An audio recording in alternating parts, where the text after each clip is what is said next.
It's what I've always wanted. Steve's got the stars. Got a big old cushy chair. It's nice. Today, Premiere Week keeps rolling with late-night legend Jay Leno. How about that? Plus Jordan Sparks. And coming Friday, Charlie Sheen and a performance by Leanne Rhymes. It's all new, and it's gonna be big. And it's all on Steve. New York, weekdays at 2 on NBC4, New York. Welcome to Healing You, presented by Define You Radio, with host Valencia Griffin-Wallace.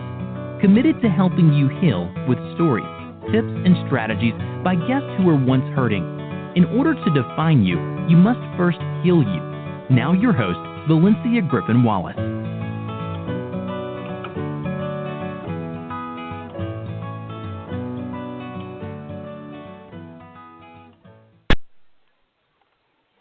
Welcome, everyone. Happy Sunday. This is Valencia Griffin-Wallace, and thank you for tuning in to Define You Radio presents Healing You, where you will hear the stories, the life lessons, and more from guests who understand that healing is part of the process of defining who they are.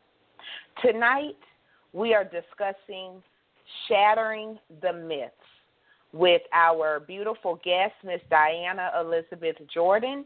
And as usual, I am joined by my wonderful co-host, Miss Tasha Dearborn of Positive Express and Connie Lee Bennett of Meraki Therapy, adding their expertise with tips, strategies, and more.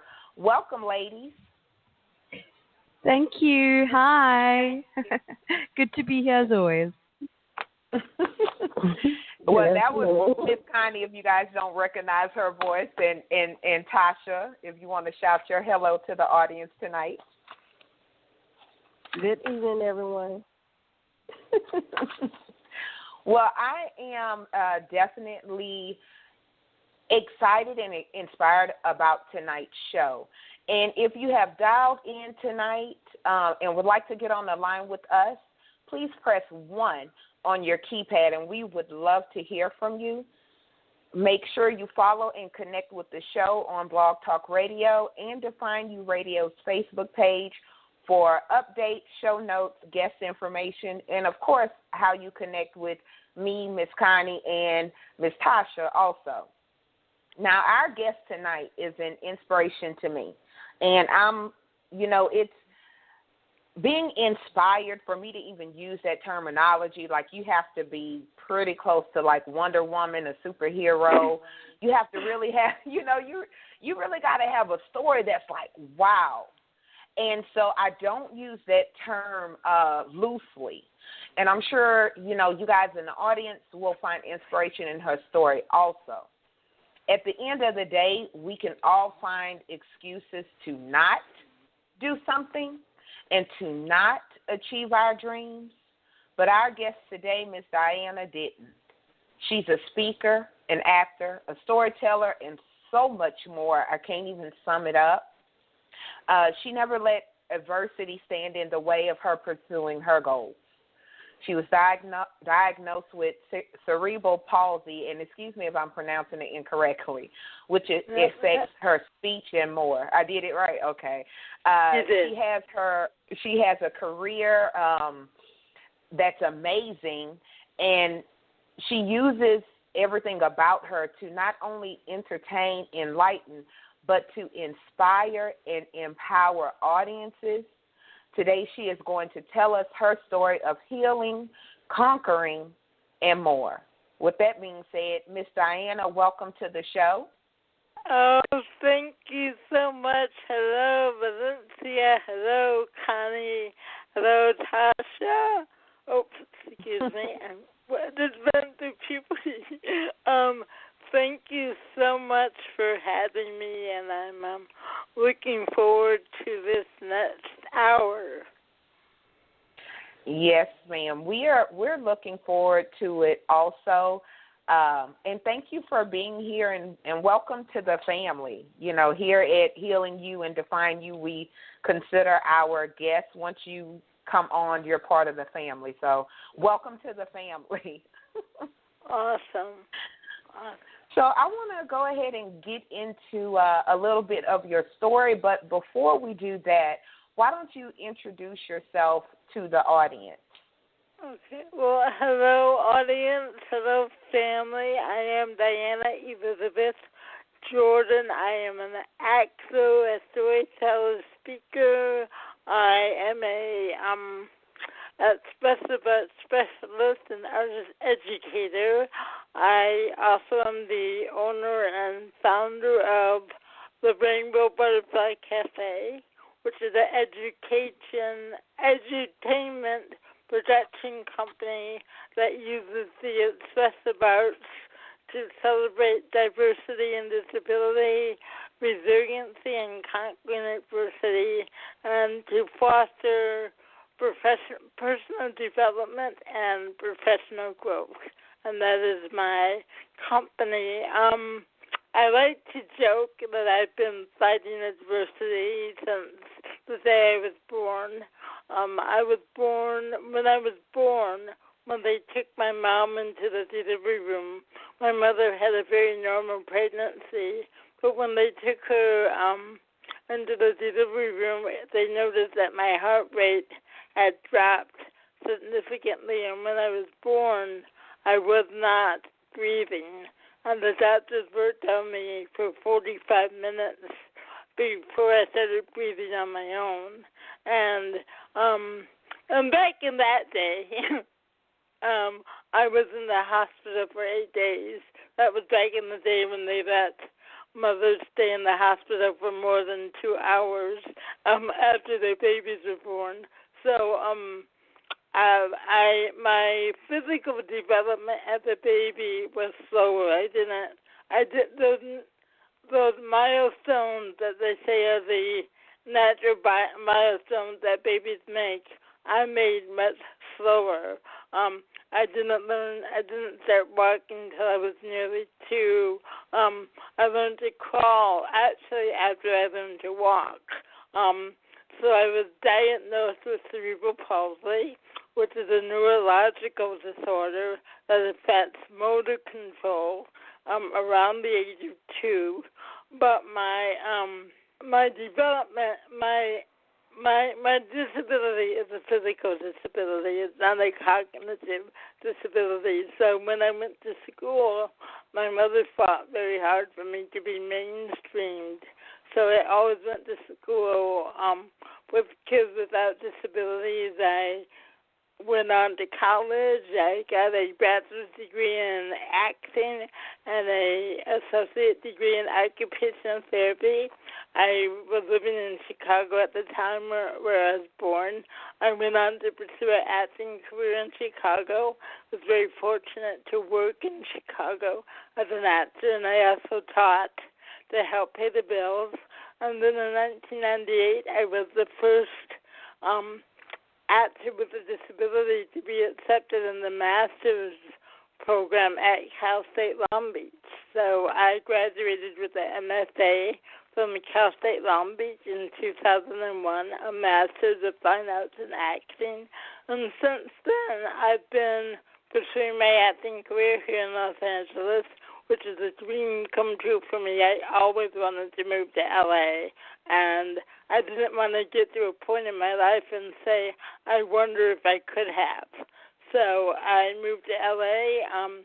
After graduate school, and I've been out here ever since.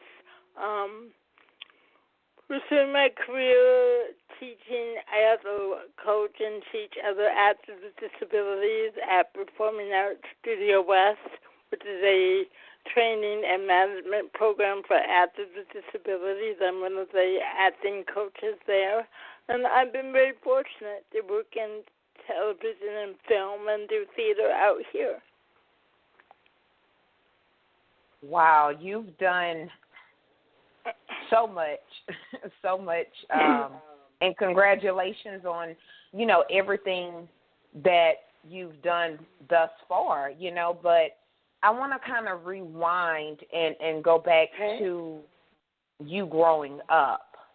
Mm-hmm. I know you said that, your disability is strictly physical, so not mental.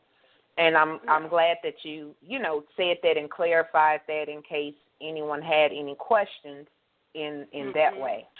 So growing up, we know that, we all go through self-esteem issues and confidence issues. Right. How was your self-esteem growing up? I always felt that I was different.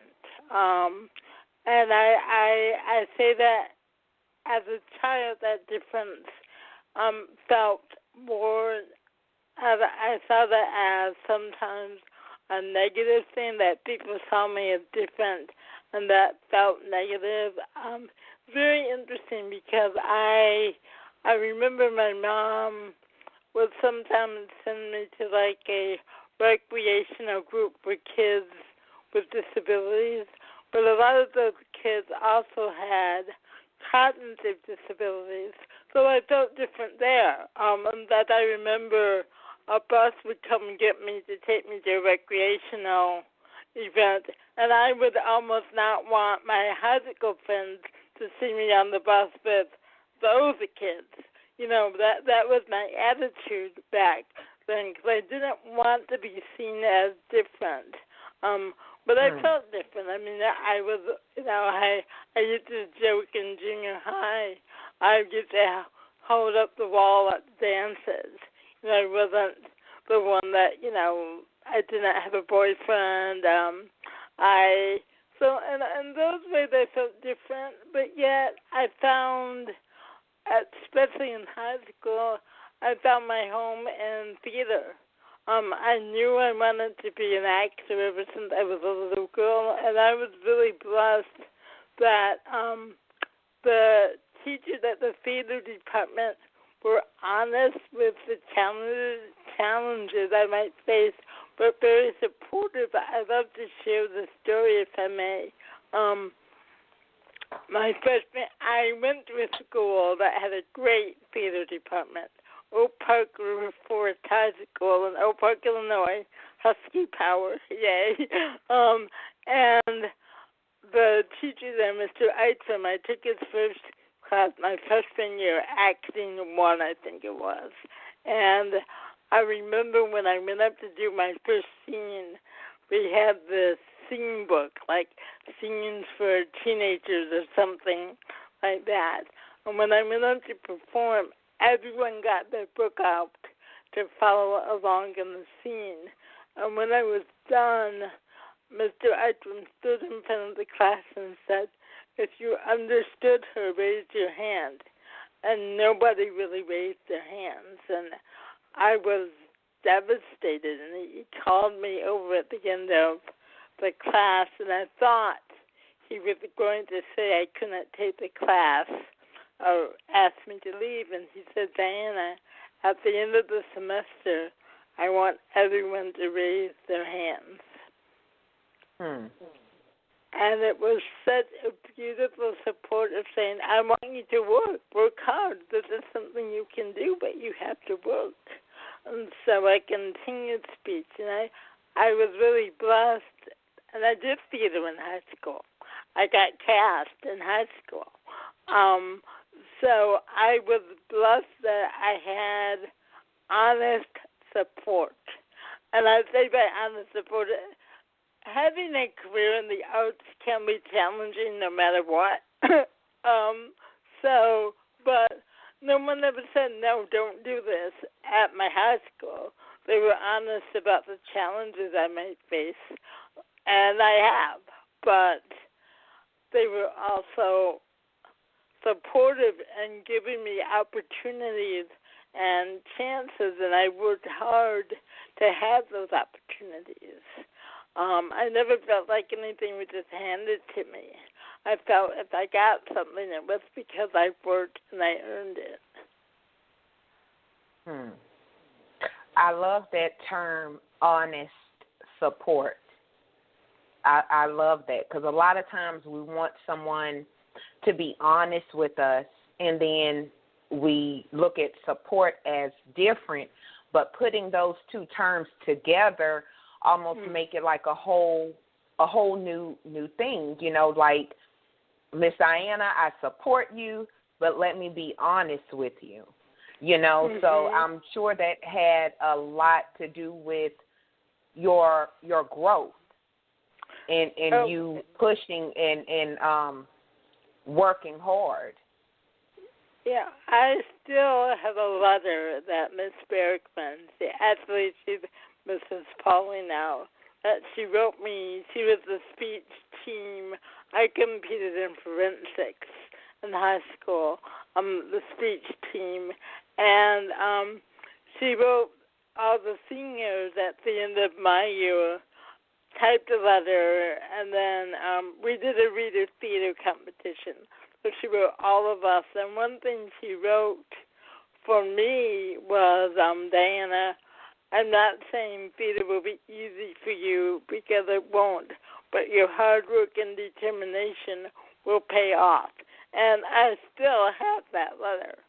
And it's been a while since I've been in high school. But I still have it because it meant so much to me, and I keep it in a scrapbook, and it's, you know, is because this teacher took time to wrote in her handwriting. She wrote that she believed in me, and it was at a time as a young girl when I needed, because I was insecure. I had those insecurities. I knew what I wanted, but I still had the insecurities that many young women have who feel that they're not. I didn't feel I was pretty, or I didn't feel I was this. I had that I'm not. But I've always had the determination, though. Even when I didn't feel I was as pretty as the other girls or as this as the other girls, I always had my determination. That's never wavered. I love that you addressed the fact that you did have, you know, insecurities like most young girls. During this time, how did your parents support you in maybe, you know, building your confidence? How did they support you in this process? You know, I'm really lucky that I grew up in a very loving family, and you know, I think, of course, you know, you go through your teen moments with your family, but they were really loving and supportive. And when, especially my mom, I must say, from the beginning of my life, you know, made sure I had the physical therapy and the occupational therapy, and she fought for me to have those things, and that my school had those services available to me, or I went to a therapy center where I had those services available. And, you know, when I went through some really tough times, I went to counseling, because I even though it wasn't diagnosed, till 2004, I've dealt with depression and anxiety most of my life. I didn't know it then. I didn't know that's what it was when I was a teenager, but that's what it was. Now that I can look back and say, oh, that's what it was. So, you know, I did talk to people and to help me in those areas, because I don't think you have to do things alone. I think when it comes to you know, if you're not feeling well, you go see a doctor. You have a cold, and I think if you're not feeling mentally healthy, you don't. And a choice is to talk to somebody. That's why we have that field, those people who are trained to identify and help you through those darker times in your life. And I've relied on that. You know, depression is something I deal with, but I deal with it in a proactive way. When I know it's coming on, I know I need to take care of myself, and I proactively manage depression and anxiety as well. I think more people need to do that. We need to be more proactive in taking care of ourselves. At this time, Miss Diana, I want to bring Tasha in. She has a question, and Tasha works a lot with children and teens. So, Tasha, if you want to go ahead with your question. Yes, ma'am. Ms. Diana, I wanted to ask a question in reference to conquering being defined as disability as a child. If there was any kids listening on the show, what would be something that you can tell them to keep pushing and not to let that define them? Yeah, I say on my website, my disability is a part of who I am, but it does not define who I am. I like to say to kids, it's okay. I think we need to first erase the myth that if you have a disability, there's something wrong with you. I grew up thinking something was wrong with me. The first words I ever heard about myself, and I was a very little girl, and I was walking somewhere with my mom, and someone said, "What's wrong with your daughter?" So I think we really need to look at how terminology impacts children, and to teach them that your disability is just a part of who you are. You move this way, you use a wheelchair to help you get around. It's giving that affirming language instead of giving it negative language to empower our kids to be okay with who they are. And we all have things that are more something, focusing on your strengths.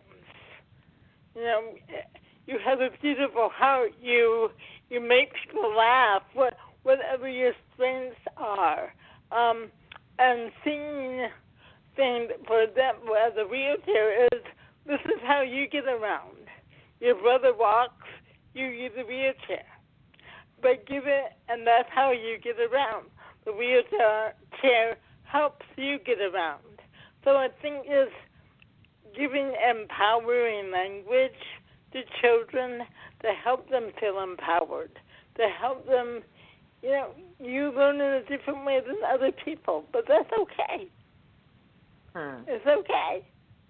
There's nothing wrong with that. We all learn differently. This is how you do things. I think it's really important to give that empowering language to children and youth. Love that. Thank you. I love that empowering language. I love that. At this time, Ms. Diane, I'm going to bring Connie Lee in. She has a question also. Connie? Hi. I think, Diana, you may have answered my question. You answered Tasha so beautifully. My question was going to be around, what sort of practical daily tips would you advise people to use who are struggling with depression? And I think one of them, like you said, is maybe ourselves thinking positively about our situation. But are there any tips that you have used that are useful when you're feeling particularly bad? We all know those moments when we really, really are feeling bad. Is there any strategy that you use that you found in lifting your spirits?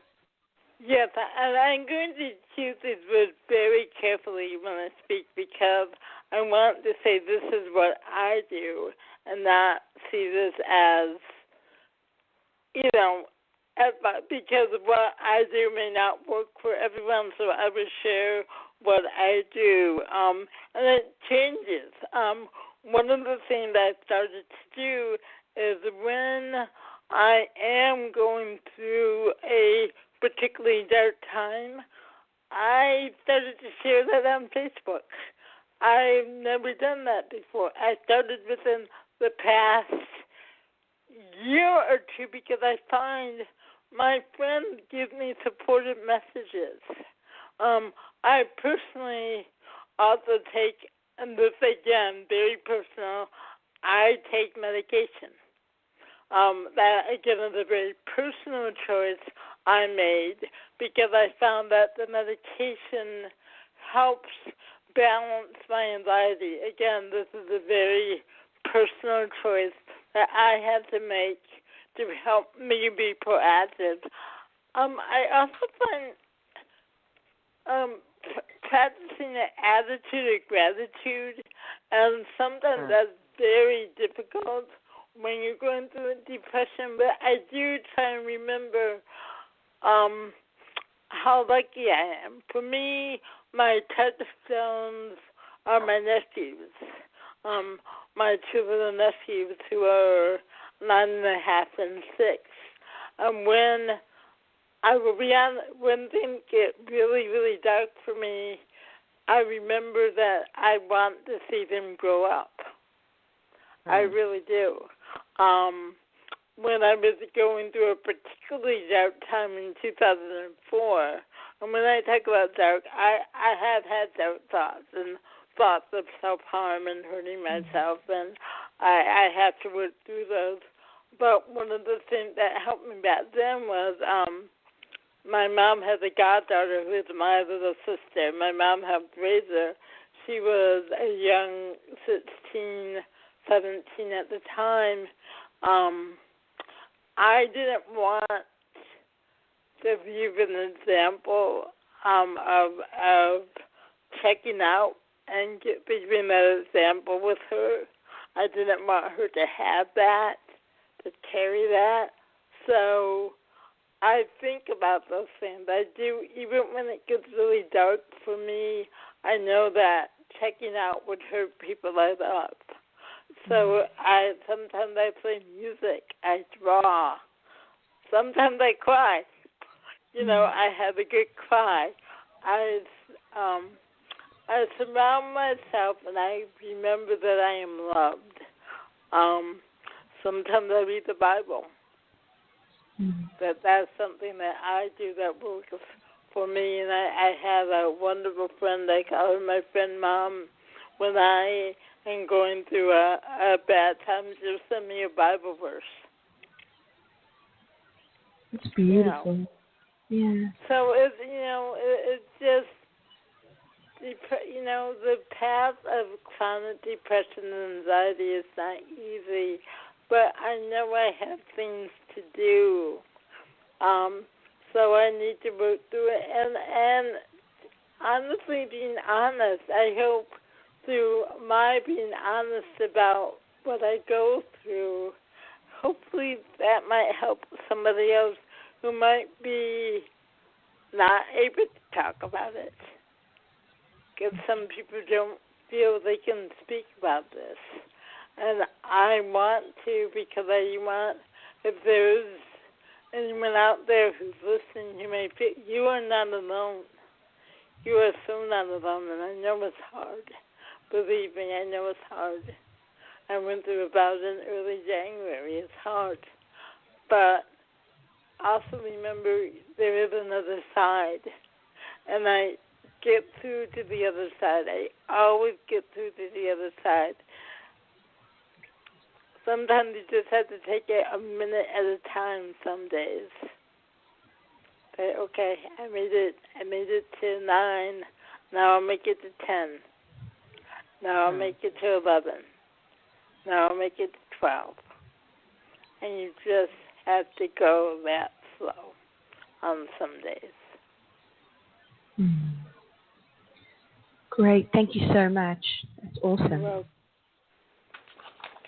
and Miss Diane, I want to thank you for your for your honesty and your transparency in your answer just now and before, because I do believe that if parents and people and society in general starts taking that approach when it comes to dealing with people with disabilities, or using empowering language to help build them, And then when you touched on the depression and anxiety, a lot of people deal with that. And we're looking for I love that you said, this is what works for me. And you gave so many tips, and you hit on you go to Facebook or in social media at times, and I know a lot of people will say, I get off social media because it's so negative.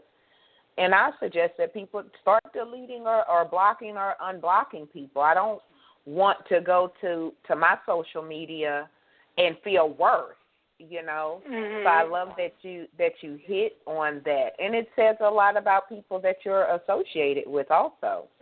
Oh, I must admit, I have some of the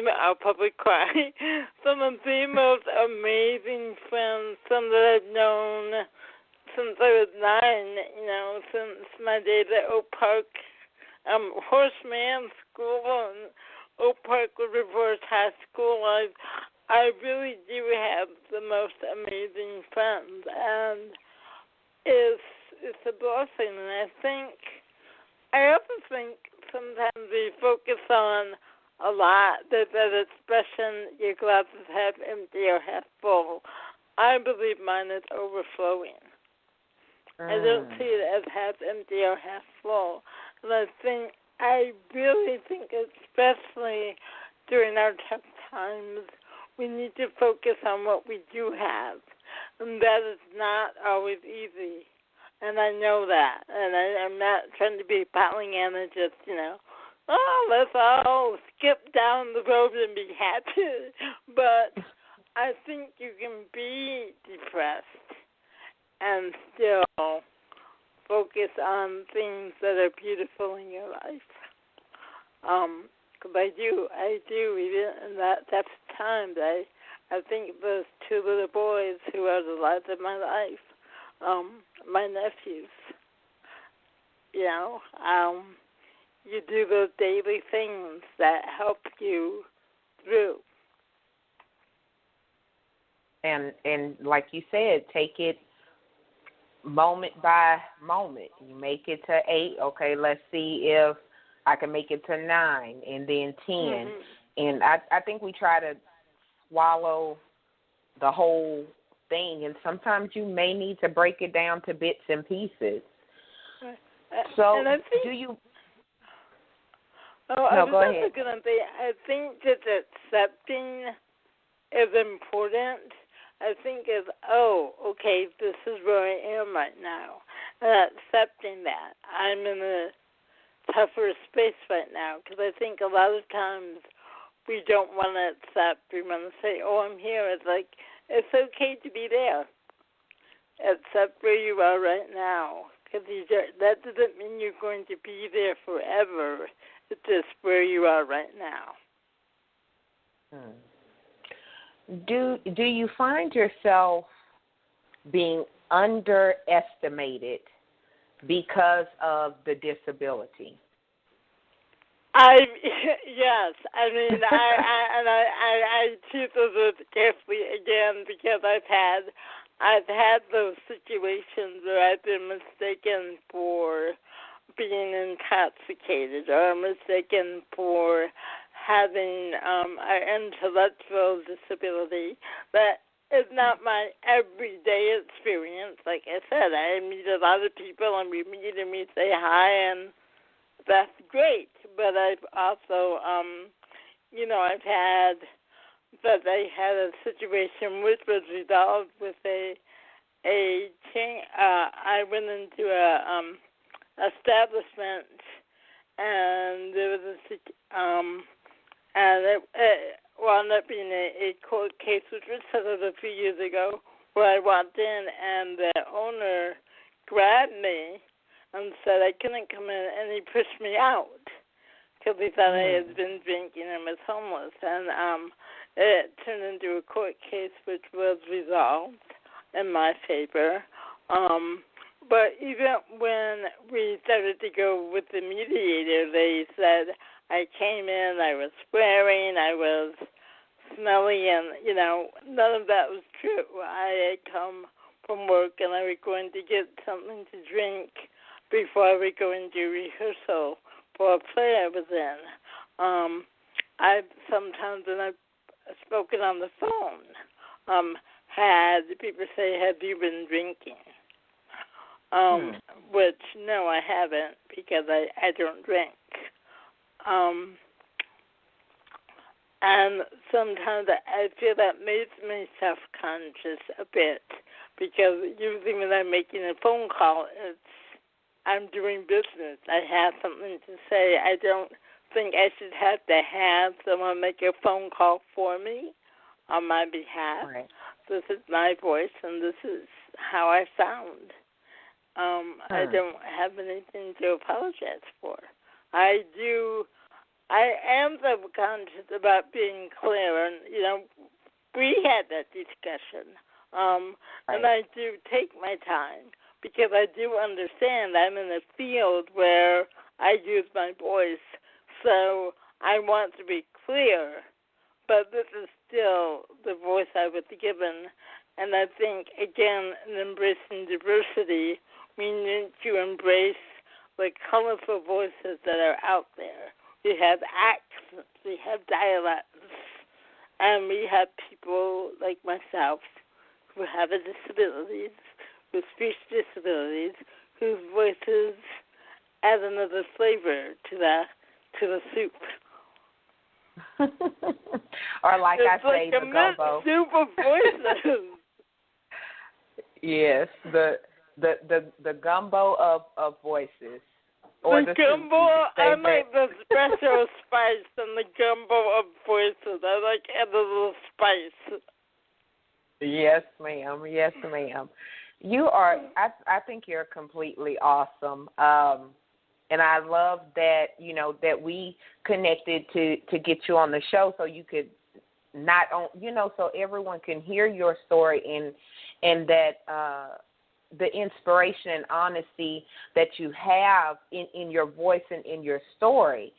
So you knew you were going to be an actress or an actor, whatever the politically correct term is these days. I use both now. I go both? back Okay. and forth. Yeah. It's you decided I'm going to do this, and you knew that early.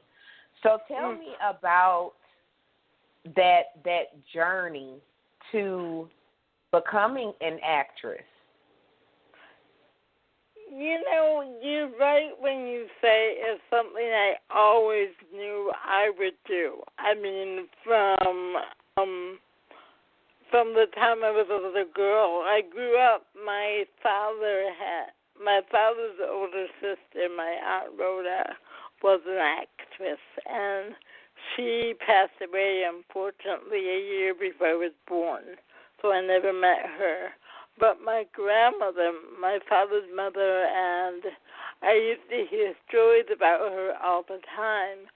And I think now that I'm an adult, I can look back and see, especially for my grandmother, that was the loss of a child that she would tell me about. I mean, I wasn't analyzing it when I was a young girl like that, but I can, as an adult, look back and say, oh, she needed to share stories about this loss. So I would hear about her. I've always loved performing.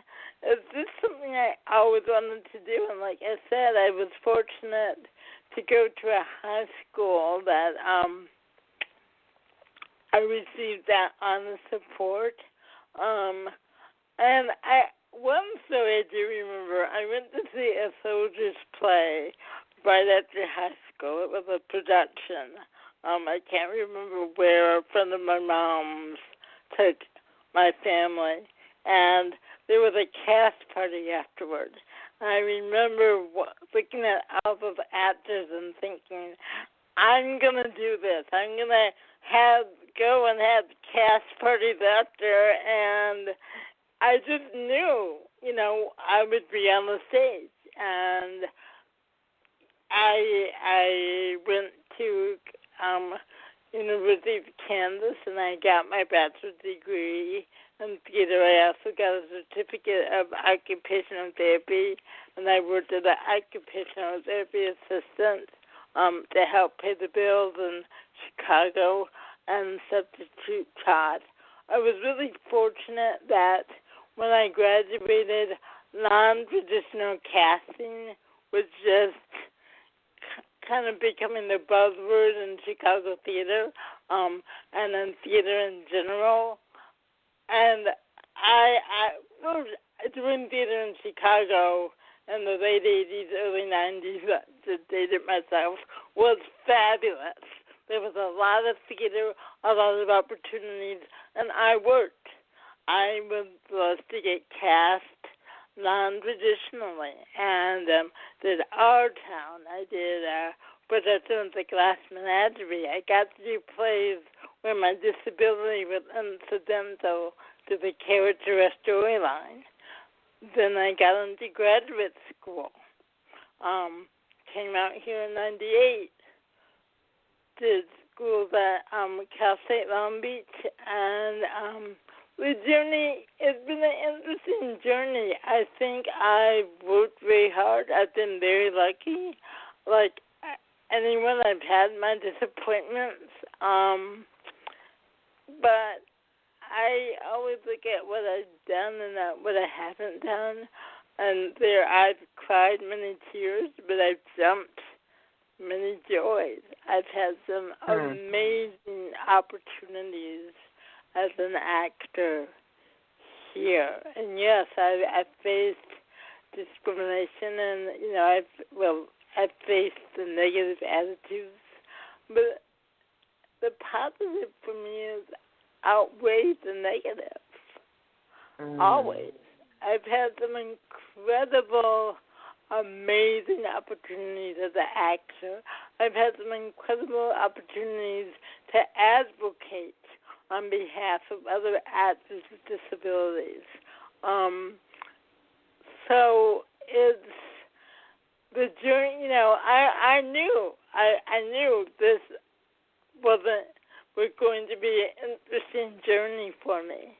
I knew that from the beginning. And I think you also get to the point, I think when you're young, you're like, ooh, I'm going to be a big star. I'm going to live in Malibu. Well, back then I was going to marry Randy Jackson of the Jackson 5. None of that had come true, and that's like, okay. But when I look at my life, no, I'm not a big star on the big series yet. Maybe that will happen. Yep. I don't know. It's not in my hands. But I worked as an actor. I had a one-woman show that I produced. I'm about to go to Big Bear and do my first horror film. I'm doing a film called The Edge of Isolation, directed by Jeff Hochul. And I'm very excited. He wrote it, he produced it, and I'm leaving for Big Bear to do The Edge of Isolation in April. And so I've had some incredible opportunities. So that's what I focus on. And I love that regardless of what you pull back to that attitude of gratitude, and instead of looking at what you haven't done, you look at what you have done. Mm-hmm. And then that whole, I call it a yet mindset, like I haven't done this yet. So I love that. And then I love horror films. So I'm definitely going to make sure I stay in touch with you about that so I can see it. So, because I've loved scary movies my whole life. I want to ask you one more question. Then Connie Lee has a question, and then I want to make sure the audience definitely knows how to, get in contact with you and everything else. But I want to kind of touch on for the parents that may be listening, and they have a child that's differently abled or disabled, or, you know, they have a child that is not, quote unquote, normal in maybe other people's eyes. What advice would you give particularly to the parents of this child that is different but wants to do so much? I would say embrace your child, support their dreams, find the resources that are in your area that might help support your child's dreams. I don't sort of look up organizations that might be in your area that might be more disability than general. That might be, there's organizations out here like Autism Speaks. If you are a parent of a child who is on the spectrum. So the thing that my mom did not have that parents have now is the internet. So just looking for resources is sometimes it's trial and error. You may find a group and may not find that, hey, this may not work. But I also think it's very important once your child gets a certain age to check in with them and what they want. Obviously, if you have a 2-year-old child, what do you think? But, once the child what do you think? Do you want to do this? Well, once the child gets 5 or 6, they can make their own decisions. They can, let me rephrase that. They can add to at least share an opinion of what they may want to do. I also believe there are equipment and resources out there. There are adaptable bowling balls for sports. There are sports teams that sometimes are more inclusive of children who have disabilities. I also think there's not anything wrong with if there's a theater group out there, take your child. Talk to them. I believe in inclusion. I'm so believe in inclusion. I think inclusion not only is good it's good for all kids. That's how we learn about differences, is through inclusion. We can celebrate our differences and find our universalities through inclusion. So I don't think you necessarily need to take your child to something that's just for kids with disabilities. It also depends on your child. I mean, I'm talking in generals because disability in the spectrum is so broad. But so those are some things that I would suggest. But again, it's just the empowering your child. That's what all parents should do with their kids, regardless of disability, is to empower your children to live and love and be as independent or interdependent as they can be, and let them know they're okay. They are okay. I love that, because the advice you just gave is very universal. And it kind of goes back to what you said about, that empowering language. So thank you for that. Connie, go ahead with your question. Yeah, that beautifully links to what you ladies were just talking about, which is this idea of empowerment. Diana, as you know, I'm passionate about inner feminine power and passion, and I wanted to ask you if there was one thing that you would advise women to do, because often we give our power away as women, because we think that we should be X or we should be Y, and But what sort of advice would you give women who are looking at finding that power within themselves again to create a life that they deserve and want and love? You know, this is something that's a great question, and it's something I honestly am in process of. But I had a moment. I can be sometimes very verbally abusive with myself, and other. You know, I've had those instances, and I think if we heard how we talk to ourselves sometimes, I'm not this, I'm not that, I'm blah, blah, blah, we can be incredibly cruel. I think if we heard anyone talk to a friend the way we talk to ourselves, your child, your daughter, your best friend, we would be so mad. How dare you? If our friend came up to us and said, somebody told me about this about myself, I think we would be angry. How dare someone say that to you? So why would we say that about ourselves? Powerful. Does that make sense? Yeah, absolutely. I think, and I'm still learning this, you really need to learn to love yourself. And I know that's the journey I'm on, a journey of love and self-acceptance, of saying, this is who I am. My sister is a holistic health coach. My sister Charlie, she has a great business, got fit through faith, and she used this word once called blossom. We are all blossom. We are awesomely flawed and flawedly awesome. And it's okay. We don't have to be perfect because nobody is.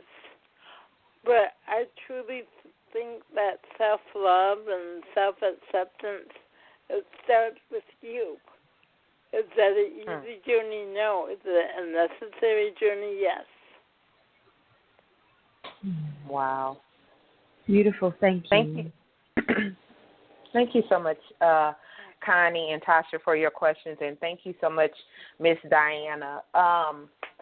Where can the listeners get more information about you, what you have going on, and some of your videos? Because I know you sent me some great videos. Where can they get that information?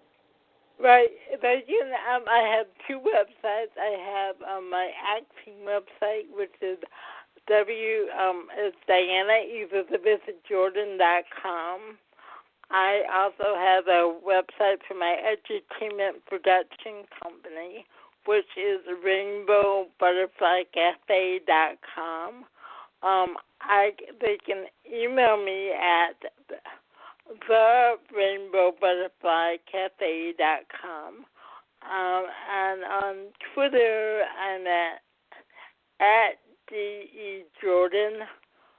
And on Facebook, I'm at Diana Elizabeth Jordan, and I have one for acting, Diana Elizabeth Jordan, and I have one for the company, the Rainbow Butterfly Café. And those are both on Facebook. I'm on Instagram, but I don't really Instagram as much. I'm trying to do more, but Instagram is at From the Heart of DEJ. I'm still learning social media. So much. Yeah. So I'm There's still so trying many, to learn my social media stuff. It's a process. Like right. I said, it's a process. It definitely is. Once you learn one, then you have to learn another and decide which one gets more attention. So I definitely, as I'm sure most of the audience and the co-hosts can understand that plethora, that ocean that is social media. Well, not only that, it seems like when you learn one, people are like, are you on Vine? Are you on Snapchat? It's like,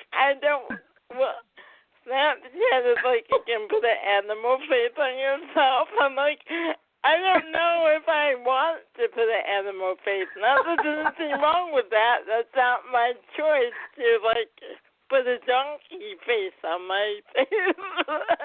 Like, wow, yeah. I'm a donkey. Okay. But there is a lot out there. And I just want to try and use my social media for being positive and giving positive messages, and that's how I try my best to use it. But it can be overwhelming at times. Yes, I agree. And yes, it is definitely okay. And, you know, you go with the flow. You go with what works for you. And, you know, maybe one day you'll get on Snapchat and those other things. My son personally said I can't get on Snapchat because I'm too old. Okay. That's a whole other topic. You've been bad a bit. Yeah, but he knows me. When I started on social media, it was just to, you know, stalk him and see what he was doing. You know, this was years ago. But It's been an interesting, now, you know, the tables are a little different because of the business and the show and everything. Right. So, yeah, it's quite interesting. I want to thank you so much for joining us this week. I know you have the horror film coming up, and I can't wait to, you know, hear more about that and catch up with you. And I will make sure, guys, that all Miss Diana's information is listed on the notes for Blog Talk Radio and on the Define You Radio page. So thank you again so much, Miss Diana, for taking time out on your Sunday for being with us. Oh, my God. Thank you, Valencia and Tasha and Connie. Thank you so much for having me. I can't believe it's over already. I had a blast. Yeah, that hour goes by pretty quick. And I want to say a special thank you to my beautiful co-host, Miss Tasha Dearborn of Positive Express. Tasha. I'm here. You're welcome. And Miss Connie Lee of Meraki Therapy. My pleasure, my honor. Thank you, beautiful Valencia. Yay. Well, guys, I mean, we should all ask ourselves this question. If nothing else, ask yourself this question this week. What's holding you back? What excuse are you making to not achieve your dreams? That's all I have to say. That's the question of the week. With that being said, guys, make sure you connect with our beautiful guest, our co-host, and make sure you connect with me at valenciagwallace.com. Another special thank you again to everyone that listened in tonight, and, of course, our guests and the co-host. Of course, I can't say thank you enough. Life is too short not to say thank you. As usual, I'm going to close out with our quote of the week. It's from Unknown. This week's quote: the person who really wants to do something finds a way. The other person finds an excuse. With that being said, guys, it's been a fabulous, blossomly awesome show. Thank you again for joining us on Healing You. Make sure you join us next week, same time, same place, and have a great healing week. Goodbye. Thank you for listening in to Healing You. Remember, you must heal you in order to define you. Join us next week, same time, same place, as we continue the healing journey together.